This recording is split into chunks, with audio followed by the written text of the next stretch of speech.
Hello student, good luck classes में आपका स्वागत है। और आज मैं आपको बताने जा रहा हूँ क्लास 10 के एक्सरसाइज फर्स्ट, जिसमें हमने 1.1 पहले कर ली थी। आज करेंगे 1.2। क्लास 10 1.2 में क्या करना है? सबसे पहला क्वेश्चन जो है वो उसमें है कि अभाज्य गुणनखंडों के रूप में व्यक्त करना है संख्याओं को। तो अभाज्य गुणनखंड रूप में पहले हम पता करें अभाज्य संख्या कौन सी होती है। तो अभाज्य संख्या कौन सी होगी? अभाज्य संख्या वो होगी जो खाली खुद के टेबल में आए, या जिसमें खाली खुद का ही भाग जाए और किसी संख्या का भाग ना जाए, वो क्या होगी? अभाज्य संख्या। जैसे मैं कुछ अभाज्य संख्या लिखता हूँ जिससे आपको कुछ पता लग जाएगा। अभाज्य गुणनखंड में हमें ओनली इन्हीं संख्या का भाग देना है, इनके अलावा किसी का भाग नहीं देना। सबसे पहले अभाज्य संख्या कौन सी होती है? दो खाली दो के पढ़ाई में आता और किसी के पढ़ाई में नहीं आता। इसके बाद में 3, 5, 7, 11, 13, 17, 19, 23, है ना, 29, ये ऐसे संख्या जो किसी के पढ़ाई में नहीं आती है। 31, 37, 41, 43, 47, आगे चले 53, 59, इस तरह से कई संख्या जो किसी के पढ़ाई में नहीं आती। ये कौन सी संख्या है? अभाज्य संख्या है। तो अभाज्य गुणनखंड में खाली हमें इन्हीं संख्याओं का भाग देना है, इनके अलावा किसी का भाग नहीं देना है।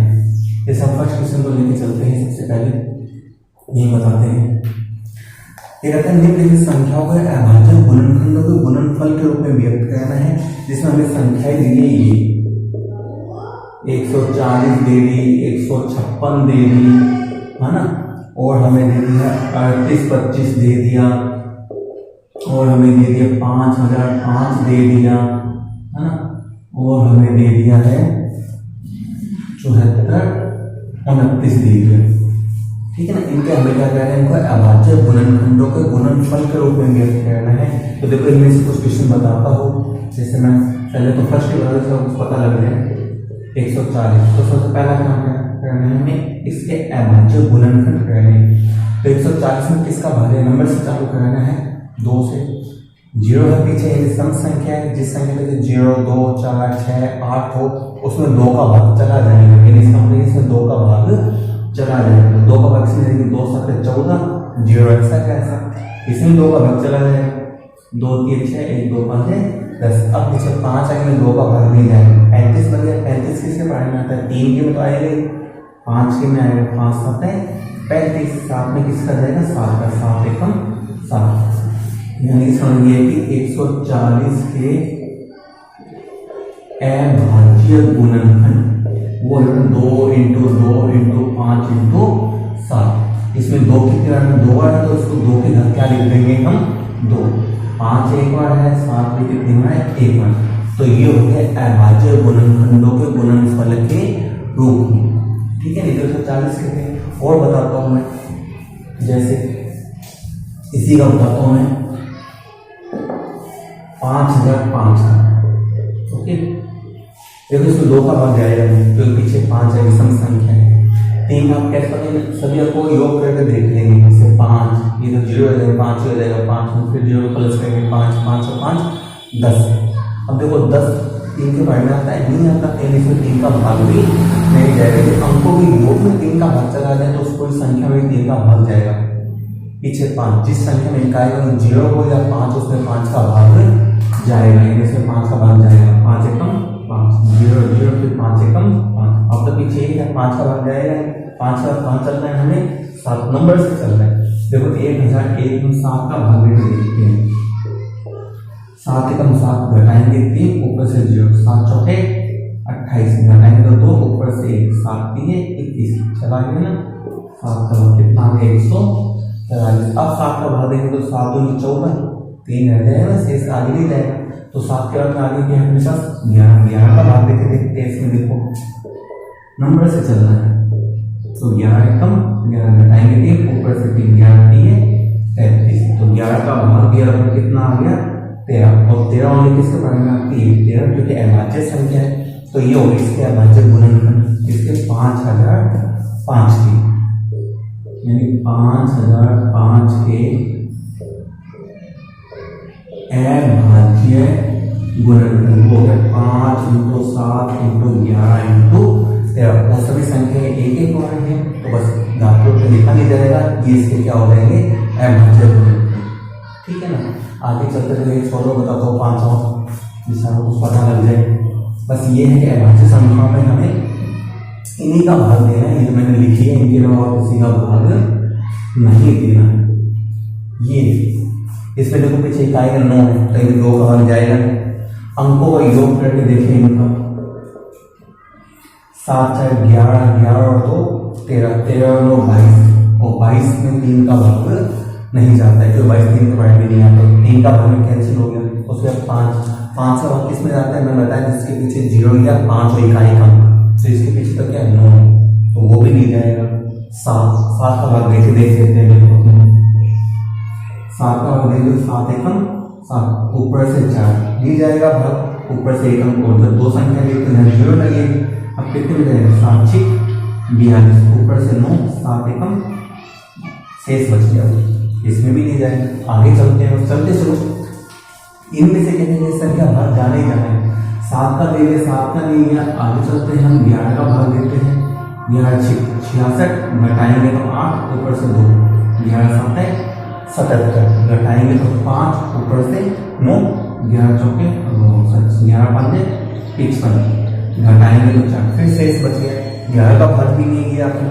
आगे चलते हैं, आगे क्या है मेरे पास 13 का भाग देके देखते हैं, नंबर से चलना है।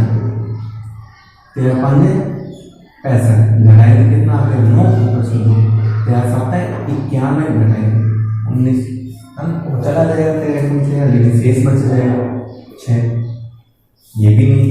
आगे चलते हैं, जब तक भाग पूरा ना दे किसी अभाज्य संख्या हमें कोशिश करते रहेंगे। 17 का भाग 17 × 7 17 × 51 17 चौके 68, 17 × 85 होते जाओ, 14 में 8 में 6, ऊपर से 2, अब 17 के कितने हो जाएंगे 51, ये 2 में से 1, 6 में से 5 है, ऊपर से 17 7 कितने होते हैं 119। चला ही ना 17 का भाग, तो सबसे पहली संख्या इसमें भाग गया है 17 का, जिसका भाग देने का है 437। इसे वापस देख देखो 17 का भाग जाएगा या नहीं जाएगा। 437 में वापस 17 भाग 17 17 17 दूनी 34, घटाएंगे तो कितना आ जाएगा 9, ऊपर से 7, अब कितने में जाएगा 17 64 17 5 85 नहीं जाएगा, शेष बच जाएगा, है ना। ये अब आगे चलते 17 का नहीं है तो किसका देंगे हम, आगे क्या है 17 के बाद 19 का 2, 19 19 दूनी 38, घटाएंगे तो 5, ऊपर से 7, 19 दिए 57, चला गया 19 का। ये लो कितना आगे भाग देने का अपना 23, और 23 तो 23 के पढ़ने में ही आपका है, सही है ना। ये इसका गुणनखंड हो गया इसके 17 29 के अभाज्य गुणनखंड क्या हो गया 17 × 19 × 23, ये इसके अभाज्य गुणनखंड हो गए। इस तरह से पहला प्रश्न ये था अपना कि जो ये अभाज्य संख्याएं दी है, अभाज्य संख्याएं दी है, इनको अभाज्य गुणनखंडों के क्या कहना था, हमें गुणनफल के रूप में लिखना था। ठीक है ना। नेक्स्ट चलते हैं अपने आगे इसी क्वेश्चन पे। आगे हमारा क्या है एचसीएफ और एलसीएम निकालना है और उनकी जांच भी करनी है कि दो संख्या और गुणनफल जो है वो एचसीएफ और एलसीएम के इक्वल है या नहीं। जैसे मैं आपको बताता हूँ,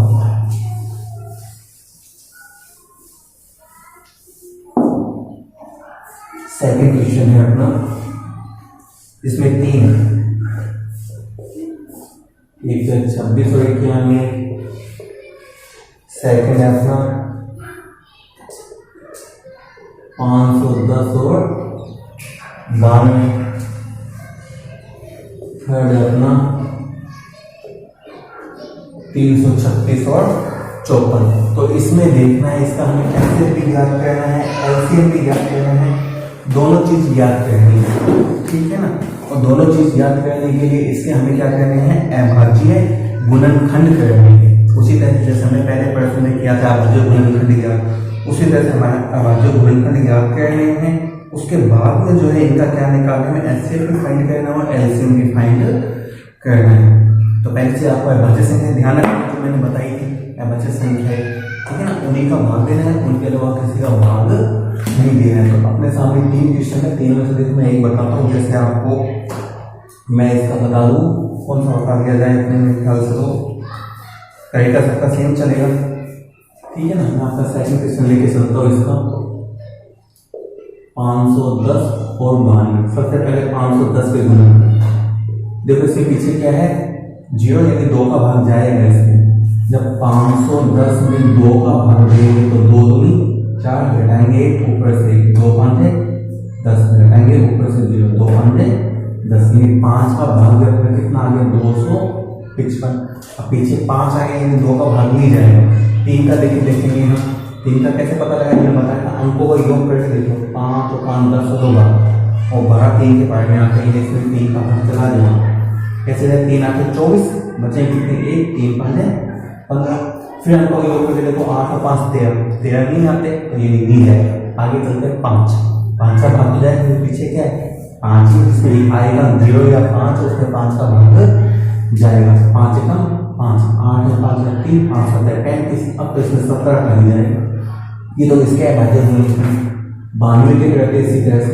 पीछे 2 है, सम संख्या में 2 का भाग जाएगा, 2 चौके 8 बचेंगे, 2 छीके 12, फिर 2 का दिन 2 2 4 2 3 23 में तो 23 का ही जाता है।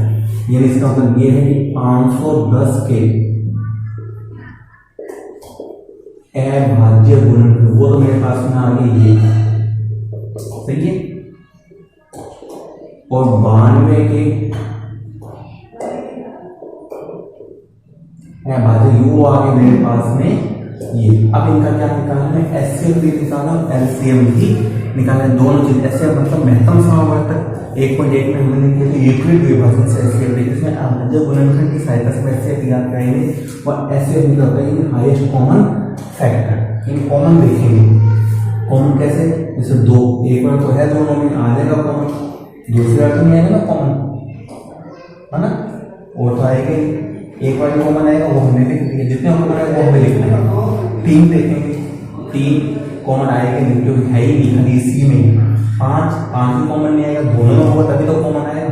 17 नहीं आएगा कॉमन, 23 नहीं आएगा, यानी ओनली क्या आएगा कॉमन 2, वो भी एक बार, इसलिए से कितना हो जाएगा 2।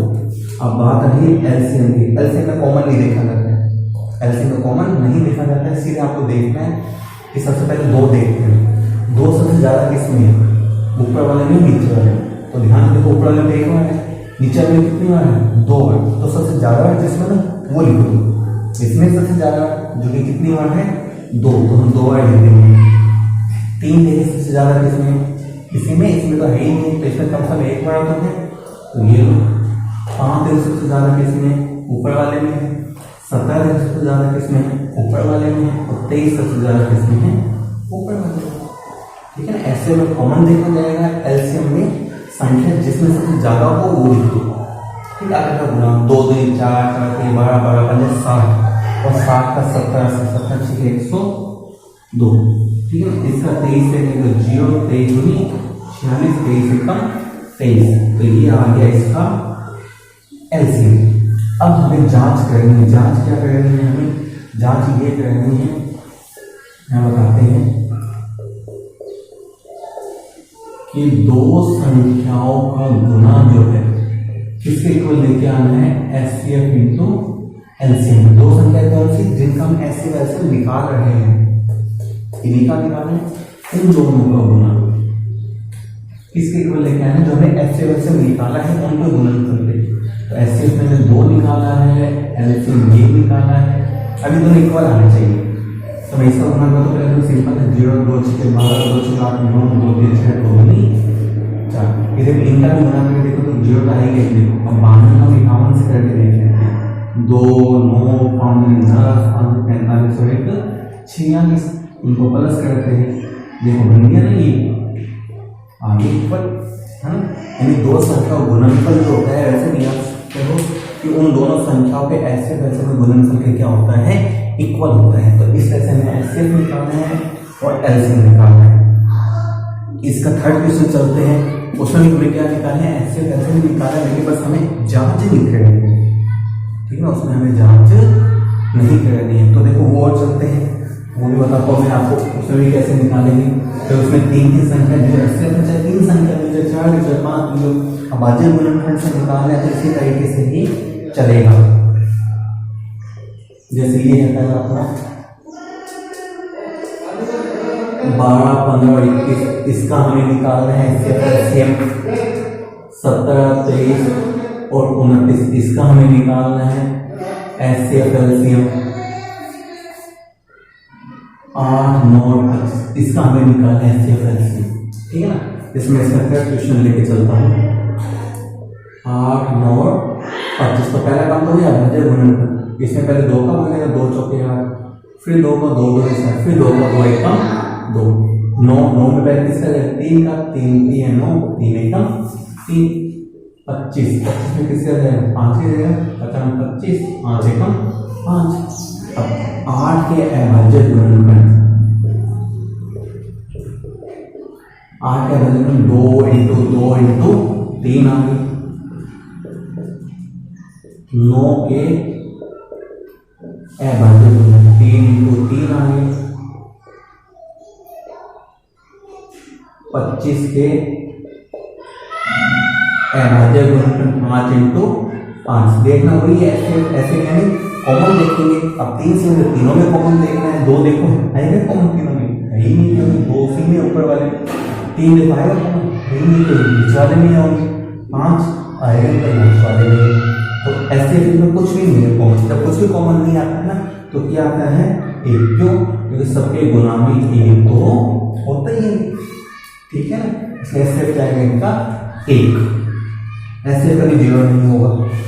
एलसीएम सबसे ज्यादा, तो 2 देखो सबसे ज्यादा किसमें, ऊपर वाले में है जो कि 3 बार है, 3 देखो सबसे ज्यादा बीच वाले में जो कि कितनी बार है, 2 बार, 5 सबसे ज्यादा नीचे वाले, इनका भी गुना कर लेंगे, 2 3 4, 4 2 8, 3 3 9, 5 का 5 से 25 है ना, 25 का 8 से करते हैं, 50 के कितने हो जाएंगे, 200, 200 का 9 से करेंगे तो 9 दूनी 1800, बस ये इसका एलसीएम आ गया।